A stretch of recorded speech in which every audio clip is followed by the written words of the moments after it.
ওকে, তাহলে এখানে আমরা যেটা বলতে পারি, ও টেবিল করবো। হ্যাঁ স্যার, আগে টেবিলটা দেখো, তারপর আমি লেখার সময়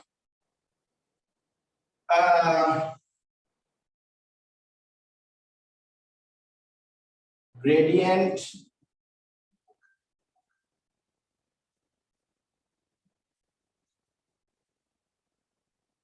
resultant force acceleration, এই তিনটা কলাম করতে হবে। gradient, resultant force, acceleration। আচ্ছা তুমি প্রথমে বলো তো, ওর উপরে রেজাল্টেন্ট ফোর্স তো শুধু একদম শুরুতে শুধু ওয়েটটাই ছিল, weight was the only force. So resultant force was, আমরা বলবো যে হাইয়েস্ট at first। সো আমরা যেহেতু জানি যে F equal to ma, এখন রেজাল্টেন্ট ফোর্স যদি সবথেকে হাইয়েস্ট হয় তাহলে অ্যাক্সিলারেশন সবথেকে কি হবে? হাইয়েস্ট। জাস্ট এই অ্যারো দিয়ে দিলাম, হাইয়েস্ট এট ফার্স্ট। আচ্ছা এই আমাকে বলো তো, ভেলোসিটি টাইম গ্রাফের কি বের করলে আমরা অ্যাক্সিলারেশন পাই? গ্রেডিয়েন্ট, তাই না? ভেলোসিটি টাইম গ্রাফের গ্রেডিয়েন্ট বের করলে আমরা কি পাই? অ্যাক্সিলারেশন পাই। গ্রাফে কি শুনতে পাচ্ছ? জি স্যার। ওকে, তো ভেলোসিটি টাইম গ্রাফের কি বের করলে আমরা অ্যাক্সিলারেশন পাই? Gradient, right. তাহলে যেহেতু একদম এট দ্য ফার্স্ট যেহেতু রেজাল্টেন্ট ফোর্স বলতে শুধু ওয়েটটাই ছিল, কারণ তখন তো মুভ শুরু করেনি, তখন স্পিড নাই একদম শুরুতে, সো ওর উপরে কোনো এয়ার রেজিস্ট্যান্সও নাই। কিন্তু এই জন্য তখন রেজাল্টেন্ট ফোর্স বলতে শুধু ওয়েট ছিল তখন, তাই না? শুধু ওয়েট ছিল, তারপরে সব থেকে বেশি রেজাল্টেন্ট ফোর্স ছিল, এই জন্য সব থেকে বেশি কি ছিল? অ্যাক্সেলারেশন ছিল। এই জন্য গ্রেডিয়েন্টও এখানে কি সব থেকে বেশি, হাইয়েস্ট গ্রেডিয়েন্ট। এখন বলো তো, একটু ওই ডায়াগ্রামটা তুমি খাতায় ড্র করেছো, এবার তুমি ইমাজিন করো ও যত নিচে মুভ করছে, দ্যাট মিন্স ওর স্পিড তত কি হচ্ছে? বাড়ছে, স্পিড বাড়ছে, তার মানে ওর উপরে এয়ার রেজিস্ট্যান্স বাড়ছে। তো ওয়েট তো হচ্ছে নিচে, এয়ার রেজিস্ট্যান্স তো উপরে, তো এয়ার রেজিস্ট্যান্স বাড়ছে, তাহলে রেজাল্টেন্ট ফোর্স আস্তে আস্তে কমছে, তাই না? যেমন ফার্স্টে ছিল এমন, ফার্স্টে ছিল এরকম 50, তারপরে কত হলো 20, তখন রেজাল্টেন্ট ফোর্স 30 হয়ে গেল। তারপরে এখানে কত হলো 40, তখন রেজাল্টেন্ট ফোর্স 10 হয়ে গেল। তো স্পিড যত বাড়ছে, এয়ার রেজিস্ট্যান্স তত বাড়ছে, বাট রেজাল্টেন্ট ফোর্স তত কমছে। So resultant force decrease continuously। তো রেজাল্টেন্ট ফোর্স তাহলে কন্টিনিউয়াসলি কমছে, তাহলে তুমি আমাকে বলো তো অ্যাক্সিলারেশনটা কি হবে? কমবে, কারণ F equal to ma, resultant force যদি কমে যায় তাহলে অ্যাক্সিলারেশন কি হবে? কমে যাবে। So acceleration also decrease continuously. আচ্ছা, ভেলোসিটি টাইম গ্রাফের কি বের করলে আমরা অ্যাক্সিলারেশন পাই? Gradient, right. তাহলে অ্যাক্সিলারেশন যেহেতু ডিক্রিজ করছে, তাহলে গ্রেডিয়েন্ট কি করবে? ডিক্রিজ করবে। এই যে দেখো, রাইট, এই দেখো কমছে না গ্রেডিয়েন্ট, দেখো এখানে কত স্টিপ কত স্লোপ, এখানে এসে স্লোপ একটু একটু কমে গেছে, এখানে এসে স্লোপ আরো কমে গেছে, তাই না? আস্তে আস্তে গ্রেডিয়েন্ট কমছে, তাই তো? দেন ফাইনালি বিকামস কি 0। এই যে এটা যখন 50 হয়ে গেল, ওটাও তখন 50, মানে এটা তো আগে থেকে 50, ওয়েট তো আগে থেকে 50, বাট এখন এয়ার রেজিস্ট্যান্সও 50 হয়ে গেল, তাহলে রেজাল্টেন্ট ফোর্স এখন কত? 0, তাহলে অ্যাক্সিলারেশন কত 0, তাহলে গ্রাফের গ্রেডিয়েন্ট কত হবে এই দেখো একদম হরাইজন্টাল লাইন 0 গ্রেডিয়েন্ট, রাইট। এখন আমাকে বলো তো এই জিনিসটাকে বুঝতে পেরেছো না পারোনি? ঋতুল বলো, বুঝছো? রাফিয়া বলো, সালমান বলো, কোথায় জি প্রবলেম স্যার হচ্ছে? বুঝছি। Good.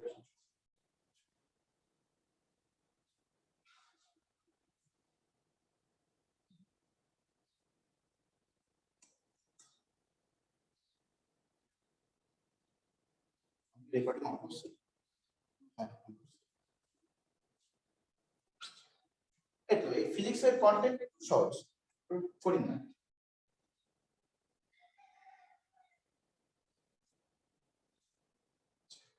তাহলে এটা কি লেখা হয়েছে সবার?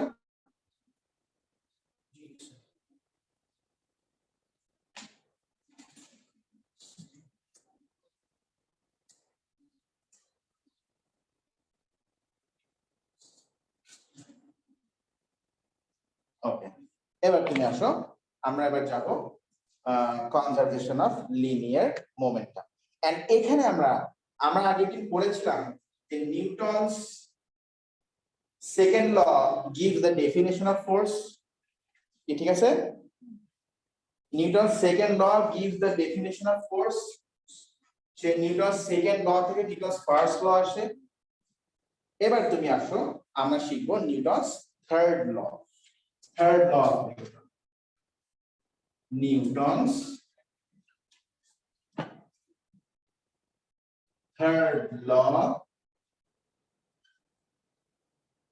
Of motion. নিউটনস কি বলো? Third law of motion.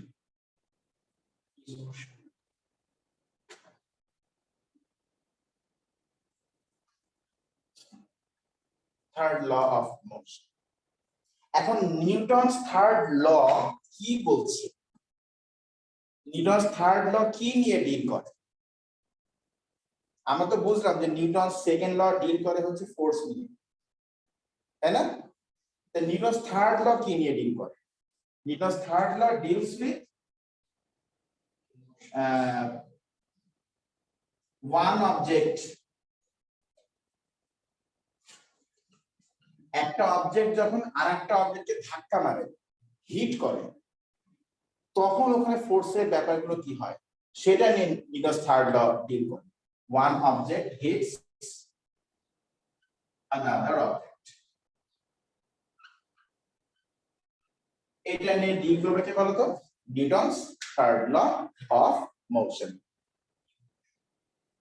তো নিউটন তার থার্ড লতে কি বলছে? নিউটন তার থার্ড লতে বলছেন, খেয়াল করো, ধরো এই একটা অবজেক্ট, এই অবজেক্টটা এসে, এটা অবজেক্ট এ, এটা অবজেক্ট বি।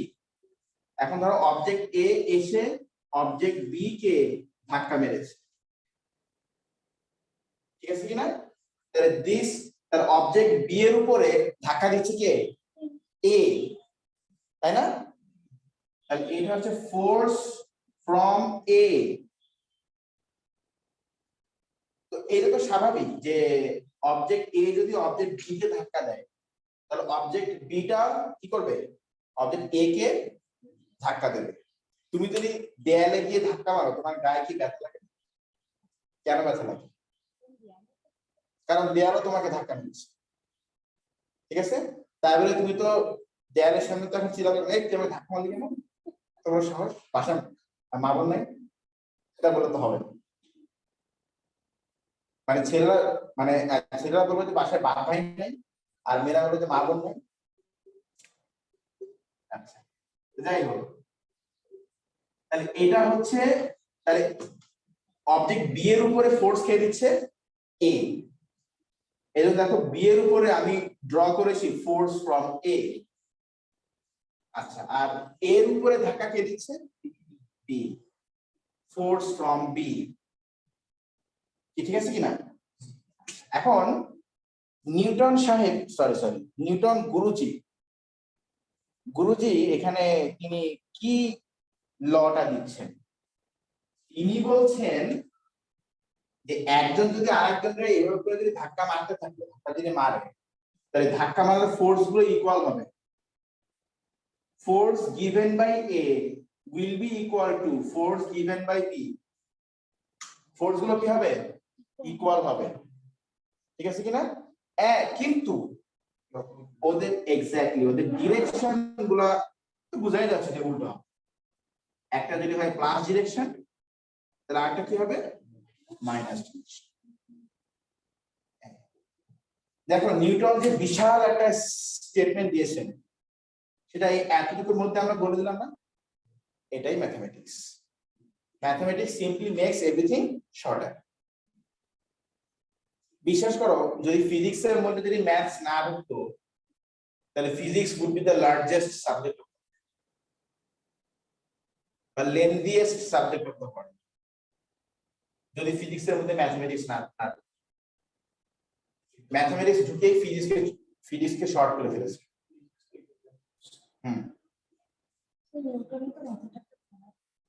এখন ওর এবার কি দোষ? ওই তো এগুলো মানে ওই ভাগে দেখায়, মানে ও হচ্ছে কি ম্যাথমেটিক্স এর যে সেকশন গুলো আবিষ্কার করেছে, ডিফারেন্সিয়েশন, ইন্টিগ্রেশন, ওটা তো ফিজিক্স করতে গিয়ে করেছে। ওরই বা কি দোষ? মানে ও তো আর বুঝে নাই যে এই যুগের মানুষজন ওই ফিজিক্সের ডিফারেন্সিয়েশন, ইন্টিগ্রেশন এগুলো এগুলো ম্যাথস সাবজেক্টের মধ্যে ঢুকাই দেবে। আবার সেগুলো আবার অ্যাকাউন্টিং, ইকোনমিক্স ওগুলো তো ইউজ করা, এটা তো আর ও বুঝে না। আমার মনে হয় ওদের বুঝতো, ওদের যখন জানতে তারা ও নিজেই বলতো যে বড্ড ভুল করেছিল, মানুষের অবশ্যই খুবই আসলে দুনিয়া থেকে যাওয়াটা উচিত। তো যাই হোক, এই হচ্ছে Newton's third law of motion. যে এখন তুমি যখন নিউটনস থার্ড লটা লিখবে, তোমাকে না ওরা 3 মার্ক দেবে থার্ড ল লেখার জন্য। 3টা পয়েন্ট লিখতে হবে। আচ্ছা বলো তো, এই যে এফ এ, এই ফোর্সটা কার উপরে? মানে ফোর্স ফ্রম এ, এটা কোন অবজেক্টের উপরে? বি এর উপরে, রাইট। ফোর্স ফ্রম বি, এইটা কোন অবজেক্টের উপরে? এর উপরে, কি তাই না? এর উপরে। আচ্ছা, তাহলে এটা হচ্ছে অ্যাকশন ফোর্স, মানে যে আগে ধাক্কা দেয় সেটা অ্যাকশন ফোর্স। তো এটা অ্যাকশন ফোর্স আর এটা হচ্ছে রিঅ্যাকশন ফোর্স। তাহলে বলো তো, অ্যাকশন ফোর্স আর রিঅ্যাকশন ফোর্স কি অন দ্য সেম অবজেক্ট নাকি on different object? Different object. Force from A, action force, এটা অবজেক্ট বি এর উপরে। ফোর্স ফ্রম বি, এটা রিঅ্যাকশন ফোর্স, অবজেক্ট এর উপরে। তাহলে action and reaction force, are they on the same object or they are on different object? Different object. এই যে আমরা 3টা পয়েন্ট বলে ফেললাম। Point number 1, action and reaction forces are equal. Newton's third law 3টা পয়েন্ট বলে দিচ্ছি একদম। আমি কিন্তু এখানে ম্যাথমেটিক্যালি আমরা দেখতে পাচ্ছি, মুখস্থ করা কোনো দরকার নাই, ডায়াগ্রাম ড্র করে এই ইকুয়েশন লিখে মানে মনে রাখবা। Action and reaction forces are key equal. Lekho first point, action and reaction forces are equal.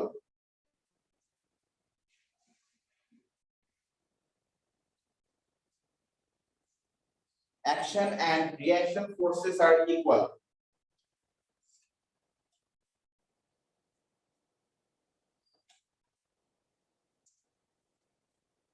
Second point, follow ওদের direction কি সেম না অপোজিট? লেখো action and reaction forces have opposite directions. Action and reaction forces have opposite directions.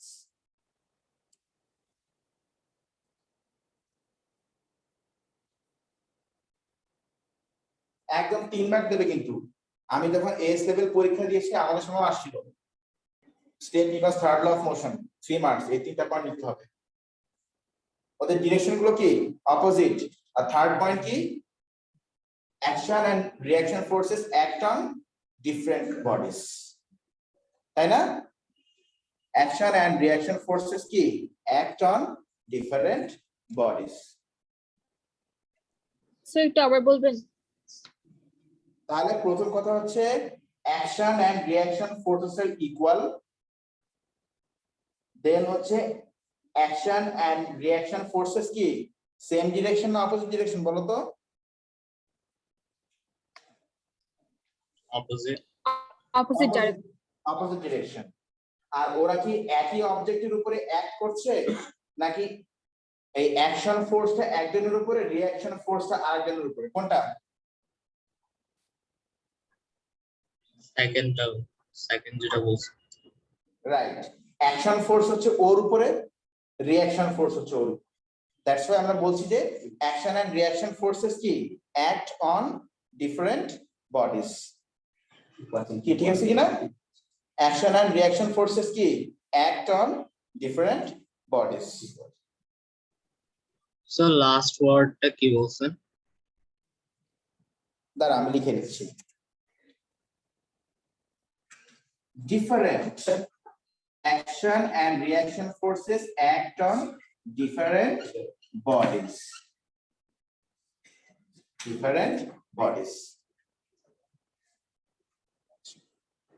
এই তো।